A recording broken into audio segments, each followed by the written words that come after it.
Jengkol ini direbus dulu biar empuk.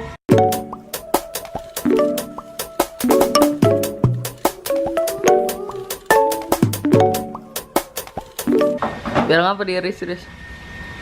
Biar nggak cepat habis. Biar kebagian semua ya. Yoi.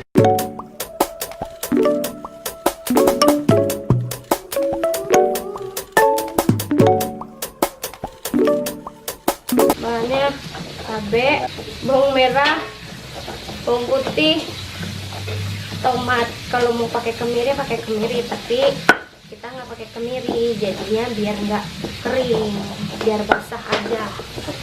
Oh, kalau pakai kemiri Jadinya kering. Jadi kita nggak pakai kemiri. terus apa lagi? Udah itu aja, garam, mecin secukupnya. Yang suka gurih ya mecinnya banyakin.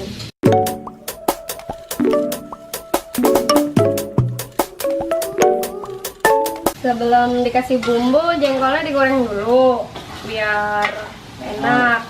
Kalau langsung dicampurin bumbu keras ntar jengkolnya, biarin udah direbus kurang mantep kalau nggak digoreng dulu. Cabai apa itu namanya? Gablay.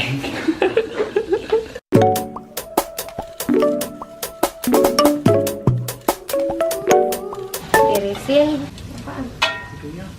Tumis bumbunya.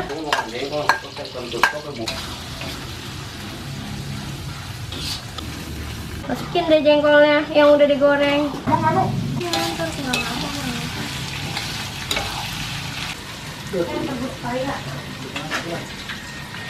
Gimana tuh rasanya? Udah.